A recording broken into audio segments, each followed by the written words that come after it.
기조를 이어갈 전망입니다.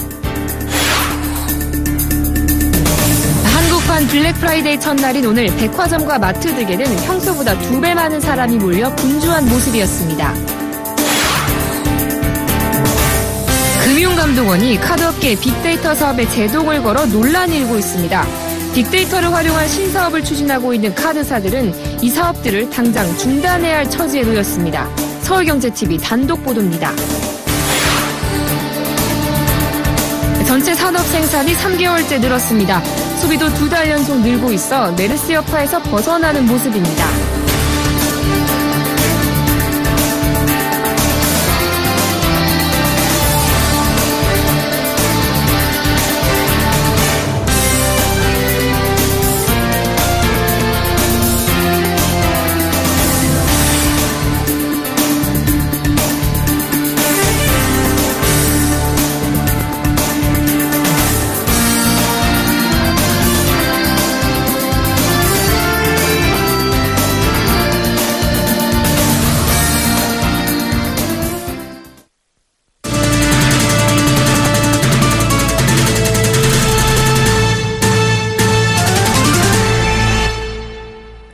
여러분 안녕하십니까? 10월 첫날 센 경제 현장 오늘의 주요 뉴스입니다. 어제 KB국민은행과 우리은행의 주택담보대출 한도가 크게 줄어들게 됐다고 서울경제TV가 단독 보도했는데요. 올 4분기 은행권의 주택담보대출 심사가 까다로워질 전망입니다. 한국은행이 발표한 금융기관 대출행태 서베이 결과에 따르면 4분기 국내 은행의 가계대상 주택자금 대출 태도지수는 마이너스 3으로 전분기의 6과 비교해 9포인트 하락했습니다. 이 지수가 마이너스를 기록한 것은 지난 2012년 3분기 이후 3년 만으로 대출 태도지수가 마이너스면 대출을 강화하겠다고 응답한 기관 수가 완화하겠다고 답한 기관 수보다 많다는 뜻입니다. 지난 7월 정부가 폭증한 가계부채를 관리하기 위해 종합대책을 내놓은 만큼 주택담보대출이 무분별하게 늘어나는 일을 막기 위해 은행권이 자율적으로 주택자금 대출에 대한 강화 기조를 이어갈 것이란 분석입니다. 신용대출 등 은행권의 가계 일반자금에 대한 대출 태도지수도 4분기 마이너스 3으로 조사돼 강화될 것으로 전망됐고 상호금융과 저축은행 등 비은행권의 대출 태도도 강화 기조가 심화될 것으로 예상됐습니다. 국내 백화점과 마트, 편의점 등 유통업체가 모두 참여하는 한국판 블랙 프라이데이가 오늘부터 시작됐는데요. 첫날인 오늘 비가 오는 궂은 날씨에도 불구하고 중국인 관광객을 비롯한 많은 소비자들이 발걸음을 재촉했습니다. 한지희 기자가 보도합니다. 국내 유통업계 사상 최대 할인 행사인 만큼 여기저기 홍보 문구가 가득합니다. 정상가보다 최저 30에서 50% 저렴하고 많게는 70% 이상 할인되는 물건도 다양합니다. 비싸서 손이 가기 어려웠던 고가 핸드백도 잘 고르면 절반 가격에 구매할 수 있습니다.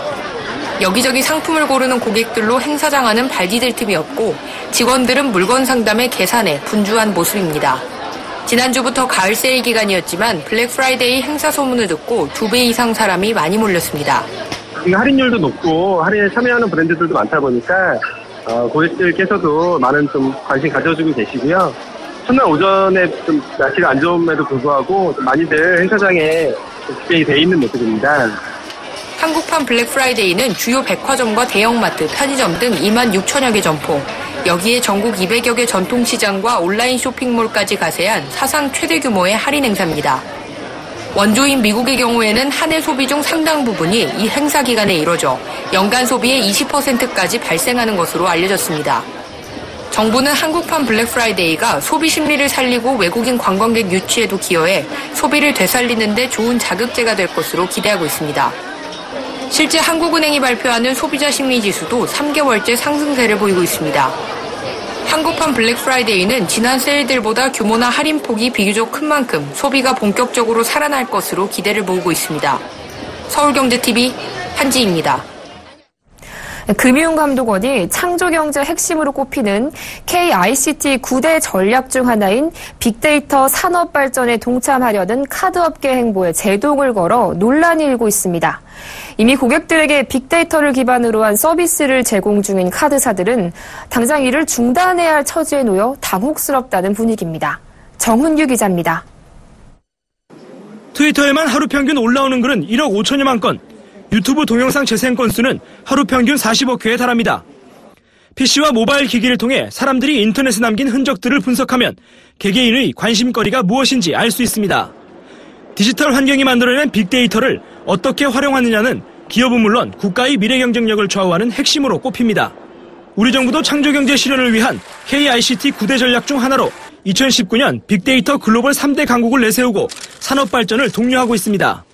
하지만 금융감독원이 카드업계의 빅데이터 활용에 제동을 걸어 논란이 일고 있습니다. 국내 카드사들은 창조경제 활성화에 동참하기 위해 이종 산업 간 협력을 통해 빅데이터를 활용한 다양한 신사업을 추진하고 있습니다. 하지만 이 사업들은 중단해야 할 처지에 놓였습니다.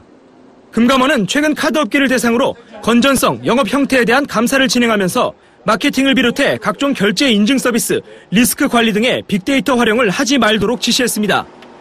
금감원은 이 같은 방침을 당장 4분기부터 적용하도록 권고한 것으로 파악됐습니다. 정부가 빅데이터 산업을 차세대 창조경제 핵심 산업으로 규정하고 있는데 금감원이 개인정보의 무차별적 활용을 원천적으로 금지하는 것은 앞뒤가 맞지 않아 보입니다. 지난해부터 정부 정책에 호응해 빅데이터 기반 서비스를 강화하며 막대한 자금과 인력을 투입해온 카드사들은 당혹스럽다는 분위기입니다. 현재 고객들에게 제공하고 있는 각종 서비스를 중단하라는 조치라 받아들이기 곤란하다는 불만의 목소리가 높습니다. 특히 다양한 결제 인증 서비스와 협업 모델을 비롯해 빅데이터 플랫폼 구축에도 차질을 빚게 됐습니다. 금감원은 이와 관련해 빅데이터에 내재된 개인정보 유출 우려와 함께 정보 불균형으로 인한 갈등, 왜곡된 경제활동이 초래될 수 있다는 점을 이유로 들었습니다. 하지만 잇따른 개인정보 유출 사태에 홍역을 치른 금감원이 지나치게 빅데이터 활용의 긍정적 측면을 외면했다는 지적이 나옵니다. 발생하지도 않은 사태를 예견해 관리감독 소홀에 대한 책임을 피하려 한다는 것입니다. 서울경제TV 정훈규입니다. 독일 폭스바겐 그룹의 디젤 차량 배출가스 조작 파문이 확산된 가운데 국내에서 최대 10만여 대의 리콜이 이뤄질 전망입니다. 수입차 배출가스 관련 리콜로는 역대 최대 규모입니다. 한국수입사협회에 따르면 폭스바겐 브랜드의 조작 의심 차량은 미국에서 문제 차종으로 꼽힌 골프와 제타, 비틀, 파사트 외에도 티구안을 비롯해 8개 차종, 9만 2천여 대에 이릅니다. 아우디 브랜드는 미국에서 적발된 A3를 포함해 6개 차종, 3만 5천여 대가 해당하는 것으로 추정됩니다. 조작 차량으로 의심되는 유로5 차량이 총 12만 7천여 대인 셈입니다. 폭스바겐 그룹의 디젤차 배출가스 조작 사태는 다음 주 국정감사에서 다뤄집니다. 국회 국토교통위원회에 따르면 오는 8일 국토교통부 종합감사에 토머스 쿨 폭스바겐 코리아 사장을 비롯해 김유준 BMW 코리아 사장, 김충호 현대차 사장 등 3명이 증인으로 채택됐습니다. 전셋값이 치솟으면서 전세난이 심각해지고 있는 것과 달리 물가를 감안한 실질 집값 자체는 크게 오르지 않은 것으로 나타났습니다. 2010년을 기준으로 올 1분기 한국의 실질 집값 상승률은 1.5%에 그쳐 일본과 비슷한 수준을 보였습니다.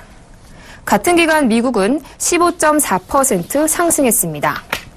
국제결제은행에 따르면 지난 1분기 한국의 실질 주택가격 지수는 지난 2010년을 100으로 했을 때 101.5로 올랐고 명목 가격 지수는 111로 상승했습니다. 물가를 고려하지 않고 가격만 놓고 보면 5년 동안 11% 오른 것입니다.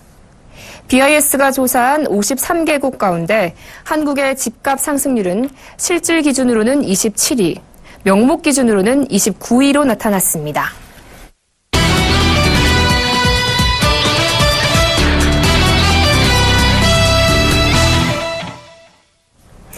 주택 분양의 가을 성수기가 왔습니다. 이번 달 전국에서 10만 8천 가구가 주택 분양 물량으로 쏟아질 예정이라는데요. 인기 브랜드 아파트들이 총출동하고 치열한 청약 경쟁률이 나타난다지만 청약을 받을 때 각별히 주의하셔야 할 점도 있다고 합니다. 자세한 이야기는 보도국 양한나 기자와 나눠보겠습니다. 안녕하세요. 안녕하세요. 네, 이사철이라고 하는 이 가을이 온 만큼 분양 물량도 쏟아진다고 했습니다. 이달 들어서만 10만 가구가 쏟아진다죠? 네, 가을 이사철도 다가왔고 또 최근 분양시장이 화랑을 보인 덕분에 이 주택업체들이 사업을 서두르면서 10월에 분양이 몰리는 모습들이 나타나고 있습니다. 부동산 정보업체 리얼투데이에 따르면 이달 전국에서 오피스텔, 임대 등을 제외하고 138개 단지 10만 8천여 가구가 분양 물량으로 나올 예정입니다. 월간 물량으로 따졌을 땐 이 업체가 물량 집계를 시작한 2010년 이후 가장 많은 수치입니다. 이 중 서울과 수도권의 분양 물량이 6만 3천여 가구에 달하고 지방에선 4만 5천여 가구가 공급됩니다. 그러니까 5가구 중 3가구는 수도권 주택인 셈입니다. 특히 수도권에서는 공공택지 물량이 많은데요. 김포 한강 신도시, 평택 소사벌지구, 남양주 별내지구 등이 있습니다. 이런 공공택지 아파트는 주거 환경도 쾌적하고 또 분양가 상한제가 적용돼 가격 경쟁력도 갖췄다는 평가입니다. 또 지방에서는 부산과 울산, 대전 등지에 분양 물량이 몰려있는 모습입니다. 말 그대로 분양 본물이 터지고 있는 것 같은데요. 청약 경쟁률도 엄청나겠습니다. 네, 청약 경쟁률이 신기록 행진을 이어가고 있다. 이런 얘기는 쭉 들려오던 대로 계속되고 있는데요. 최근 기록적인 경쟁률을 좀 살펴보면 지난달 초 대구 수성구에서 분양한 아파트 힐스테이트 황금동은 평균 청약 경쟁률이 무려 622대 1에 달했고요. 창원의 용지더샵 레이크파크 아파트도 388대 1을 기록했습니다. 지난달 18일 청약을 시작했던 경기도 광교 신도시의 광교 중흥 S클래스 레이크힐 오피스텔은 437대 1의 평균 경쟁률을 보이는 등 수백 대 1의 경쟁률이 나타나기도 합니다. 이번 10월 분양시장에는 삼성물산, 대우건설 이런 대형 업체들이 짓는 브랜드 아파트가 인기를 보일 예정인데요. 이런 브랜드 아파트의 경우 시공이라든지 또 입주 하자나 보수를 받기에도 유리하고 인지도가 높은 만큼 나중에 팔기도 수월하기 때문에 인기가 좀 높습니다. 또 특히 서울에서는 강남권 재건축 사업장에 이런 브랜드 아파트들이 많이 있는데요. 이달 중 대우건설이 서초구 반포동에 3호 가든 4차를 재건축한 반포 센트럴 푸르지오 서밋을, 또 현대산업개발이 송파구 가락동에 단일 재건축 단지로 최대 규모의 송파 헬리오시티를 분양할 예정인데요. 이들 인기 브랜드 아파트들의 청약 열기도 역시 뜨거울 것으로 보입니다. 청약 열기가 참 뜨거운 것 같은데요. 그렇다고 무턱대고 청약 전쟁에 뛰어들면 안 된다고 하더라고요. 네, 방금 말씀드린 서울 강남권의 재건축 단지 같은 경우 청약을 하기 전에 분양가가 적정한가를 꼭 따져봐야 합니다. 이들은 공공택지와 다르게 분양가 상한제가 적용되지 않기 때문에 분양시장이 활기를 띠는 만큼 분양가도 치솟고 있습니다. 지난달 강남구 대치동의 대치 SK뷰는 분양가가 3.3제곱미터당 평균 3,900만 원 정도였는데요. 2년 전에 인근 레미안 대치청실의 분양가보다 700만 원가량 높아진 모습입니다. 이런 재개발과 재건축의 민간택지에서는 분양가가 계속해서 높아질 수 있기 때문에 입지와 분양가가 적정한지를 꼼꼼히 따져봐야 합니다. 또 수백 대 1의 경쟁률을 보이는 지금 청약시장은 거품이 낀 것이다라는 지적도 나오고 있는데요. 수도권 2기 신도시나 지방 주택 청약시장은 청약자 중 상당수가 투기 세력이라는 그런 분석이 나오고 있는 것입니다. 또 일부 아르바이트생을 동원해서 청약 경쟁률을 끌어올린다는 이야기도 들리고 있는데요. 실제 청약 당시에는 높은 경쟁률로 마감을 했다가 실제 계약에서는 미분양되는 단지들이 꽤 있었다고 합니다. 따라서 투자자들의 경우에도 단순히 경쟁률만을 보고 청약 투자에 뛰어드는 것은 좀 삼가를 하셔야 할 것 같고요. 또 주변 지역 계약률은 어느 정도 되는지, 또 앞서 말씀드린 대로 분양가는 적정한지를 잘 따져봐야겠습니다. 또 민간 아파트에 청약을 하려면 청약 예금 부금 통장이나 청약 종합저축통장을 준비하고 종합저축 가입자는 청약 전에 주택 규모에 맞는 예치금을 미리 넣어두는 점도 알아두면 좋겠습니다. 네, 가을 분양 성수기를 맞아 10월 분양 시장에 대해서 보도국 양한나 기자와 짚어봤습니다. 오늘 말씀 잘 들었습니다. 고맙습니다. 네, 감사합니다.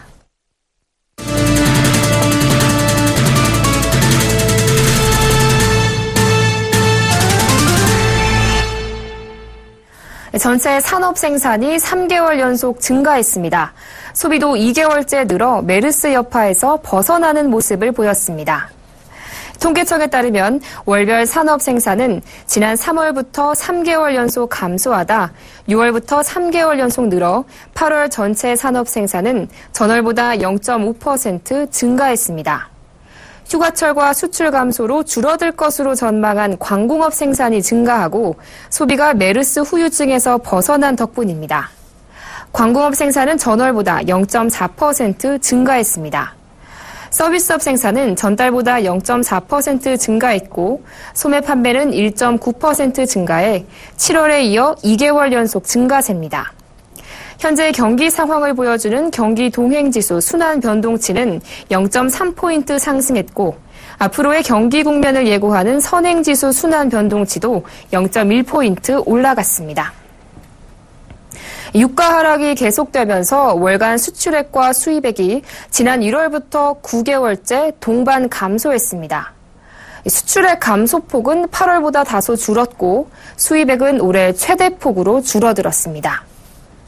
산업통상자원부에 따르면 9월 수출액은 435억 1천만 달러로 작년 같은 달보다 8.3% 줄어든 것으로 잠정 집계됐습니다. 수출 물량은 5.4% 늘었습니다. 9월 수입액은 지난해 같은 기간보다 21.8% 줄어든 345억 6천만 달러로 파악됩니다. 수입액 감소폭도 지난달 마이너스 18.3%보다 더 커졌습니다. 9월까지 수출액과 수입액은 각각 3,971억 달러와 3,308억 달러로 전년 대비 6.6%, 16.5% 감소했습니다. 무역 수지는 89억 4천만 달러로 2012년 2월 이후 44개월째 흑자 행진을 이어갔습니다. LG전자의 야심작이죠. 프리미엄 스마트폰 V10이 오늘 공개됐습니다. 스마트폰 시장에서 고전을 면치 못했던 LG전자는 이번 신제품 출시로 대화면 프리미엄 스마트폰 시장에서 승부수를 건다는 계획입니다. 앵커 리포트입니다. 차별된 디자인, 독창적인 UX를 활용한 전에 없던 사용자 경험, 강력한 내구성에 더하여 강력한 영상 기능에 하이엔드 사운드까지 상상하지 못했던 고객 경험으로 프리미엄 스마트폰에 대한 기준을 바꿀 것이라고 확신합니다. LG전자의 프리미엄 브랜드 V10이 서울과 뉴욕에서 동시에 베일을 벗었습니다. 오늘 LG전자는 서울 반포 세비섬에서 프리미엄 스마트폰 신제품을 선보였습니다. 무엇보다 가장 눈에 띄는 점은 스마트폰 전면에 장착된 듀얼 카메라와 세컨 스크린입니다. LG전자는 광각 120도, 일반각 80도 등 두 개의 500만 화소 듀얼 카메라를 세계 최초로 스마트폰 전면에 장착했습니다. 120도의 광각 셀피 카메라는 같은 거리에서 더 넓은 영역을 사진에 담을 수 있어 단체 셀피도 셀카봉 없이 찍을 수 있다는 것이 장점입니다. 5.7인치의 메인 스크린 오른쪽 위쪽에는 작은 직사각형의 세컨 스크린을 넣었습니다. 디스플레이는 한 장이지만 메인 디스플레이와 보조 디스플레이가 독립적이어서 두 화면에서 별도의 멀티태스킹을 할 수 있습니다. 옆면 프레임은 명품 시계에 사용하는 스테인리스 스틸, 뒷면은 충격과 스크래치에 강한 실리콘 소재의 듀라스킨입니다. LG전자 스마트폰의 시그니처인 뒷면 키와 분리형 배터리는 이번 프리미엄 폰에도 그대로 넣었습니다. LG전자는 이번 프리미엄 스마트폰 V10과 함께 첫 안드로이드 웨어 스마트워치인 LG워치 어베인 세컨 에디션도 공개했습니다. V10은 오는 8일 이동통신 3사를 통해 럭스 화이트, 오션 블루, 모던 베이지 세 가지 색상으로 판매됩니다. 출고가는 프리미엄 스마트폰의 마지노선으로 여겨진 80만 원대 미친 79만 9,700원입니다. 서울경제TV 정한입니다. 포스코가 사우디 국부펀드인 퍼블릭 인베스트먼트 펀드에 포스코건설 지분 38%를 매각하고 1조 2,391억 원의 자금을 확보했습니다.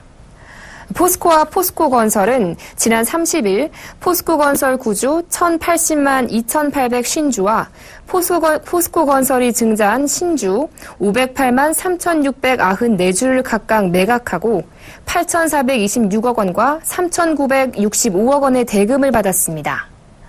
주식 양수도 이후 포스코건설의 지분 구조는 포스코가 52.8%, PIF가 38%, 기타 주주가 9.2%로 구성됩니다. 포스코건설은 PIF와 사우디 현지 합작 법인인 포스코 ENC 사우디아라비아에 각각 4대6 지분 비율로 투자할 계획입니다. 이를 통해 사우디 정부가 발주하는 호텔, 신도시, 철도 인프라 등 주요 건설에 참여하고 발전, 플랜트 사업 등으로도 협력 분야를 확대해 나갈 예정입니다.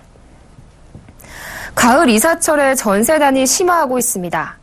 집을 사기엔 자금이 넉넉하지 못한 일부 주택 수요자들은 부동산 공매를 주목하고 있습니다. 정창신 기자가 전합니다. 전셋값 고공행진과 전세 품귀 현상이 이어지자 부동산 공매가 인기를 끌고 있습니다. 공매는 압류재산과 국공유 일반재산 등을 입찰을 통해 공개 매각하는 것을 말합니다. 여기에는 상가와 토지를 비롯해 아파트 등도 다양해 내 집 마련을 위한 수요자들이 몰리고 있습니다. 한국자산관리공사에 따르면 지난 2분기 주거용 건물 낙찰가율은 84.22%로 전년 동기 대비 12.42%포인트 증가했습니다. 입찰 참가자 수도 같은 기간 827명에서 1046명으로 26% 이상 늘었습니다. 캔코 원비드 누적 입찰자 수는 119만 명 정도 됩니다. 소액으로 매입 가능한 물품, 주거용 또는 투자 목적 부동산 등 다양한 물건이 있어 수요자들이 많이 몰리고 있습니다. 자산관리공사의 공매에 참여하려면 온비드 홈페이지를 통하면 됩니다. 이곳에선 시세보다 저렴하게 나온 물건들이 눈에 띕니다. 실제로 서울 강남구 논현동의 한 연립주택은 6억 1,800만 원에 입찰 중입니다. 이 주택의 감정가는 10억 3천만 원으로 시세보다 60% 저렴한 수준입니다. 온비드는 법원 경매와 달리 현장에 갈 필요 없이 인터넷으로 물건의 특성이나 감정평가서 등을 확인할 수 있기 때문에 번거로움 없이 다양한 물건을 검색할 수 있는 장점이 있습니다. 전문가들은 아파트의 경우 빈집인지, 임차인이 살고 있는지 등을 알아봐야 한다고 조언하고 있습니다. 빈집으로 알고 낙찰받았는데 실제 임차인이 있으면 이들을 내보내는데 별도의 비용이 들 수 있기 때문입니다. 서울경제TV 정창신입니다. 금값이 올 3분기 기준으로 5분기째 하락하면서 1997년 이후 최장기간 약세를 보였습니다. 블룸버그에 따르면 금값은 오늘 오전 뉴욕에서 온스당 1,113달러 50센트로 1.2% 하락했습니다. 한때 1,110달러 80센트를 나타내 지난달 16일 이후 최저를 기록하기도 했습니다. 금값은 3분기에 약 5% 하락해 올 들어 분기 기준 최대폭으로 주저앉았습니다. 블룸버그는 금값이 계속 약세를 지속하는 것은 고용지표 개선 탓이 크다면서 연준이 지난달 금리를 동결하며 고용시장이 더 좋아지면 움직일 것이라는 점을 상기시켰습니다. RJO 피처스의 시장 전략가 밥 하버코르는 연준의 움직임 때문에 누구도 금의 매입 포지션을 취하지 않는다면서 이 때문에 금 시장에서 많은 자금이 빠졌다고 말했습니다. 창립 50주년을 맞은 한솔그룹이 한소재지 등 재지사업군에서 2020년까지 매출 3조 원을 달성하겠다는 포부를 밝혔습니다. 이상훈 한솔재지 대표는 50주년 기념식에서 한솔재지를 비롯해 한솔아트원재지, 한솔 P&S, 한솔 페이퍼텍과 최근 인수한 해외 자회사들로 구성된 재지 연관 사업군 매출을 2020년까지 3조 원으로 끌어올리겠다며 신제품 비중 30%를 달성해 글로벌 재지 선도 기업으로 발돋움할 것이라고 강조했습니다. 한솔재지는 최근 세계 최초로 개발한 나일론 열 전사지를 비롯해 내년 초 출시할 전기, 절연 소재, 아라미드 페이퍼 등을 중심으로 사업을 전개합니다. 이와 함께 중국과 유럽 등 해외 기업의 추가 인수 합병에도 집중할 계획입니다.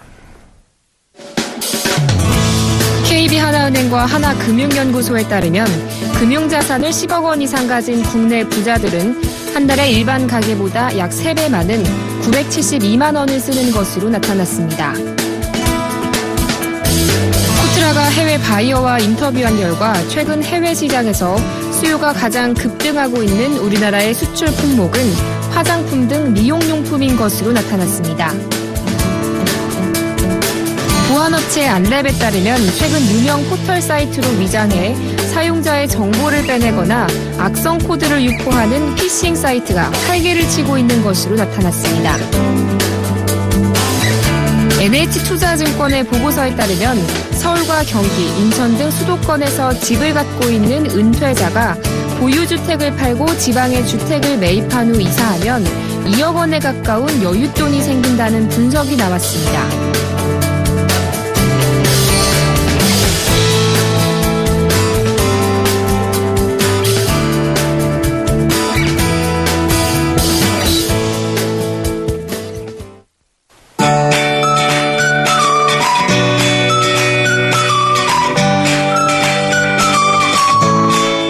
안녕하세요.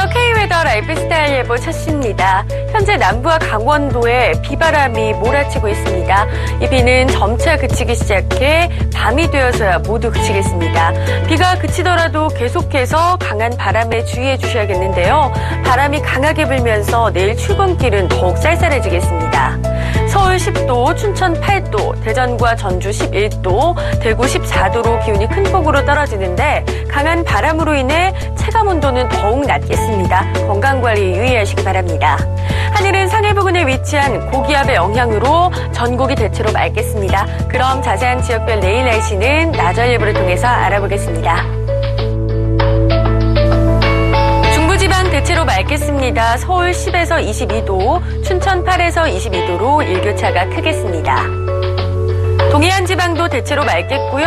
한낮에 강릉 22도, 울진 21도까지밖에 오르지 못하겠습니다. 아침에 기온이 큰 폭으로 떨어지고 바람도 강하게 불어 쌀쌀하겠습니다. 전주 11에서 22도, 대구 14에서 24도 예상됩니다. 동해상으로는 비가 온 후 개겠습니다. 물결은 동해상에서 최고 6m, 그 밖의 상에서는 최고 4m로 전해상에서 매우 높게 일겠습니다. 이제 덥기보다는 부쩍 서늘한 기온이 감돌겠습니다. 특히 아침에는 계속해서 15도 밑으로 떨어집니다. 건강관리 잘하시기 바랍니다. 날씨였습니다.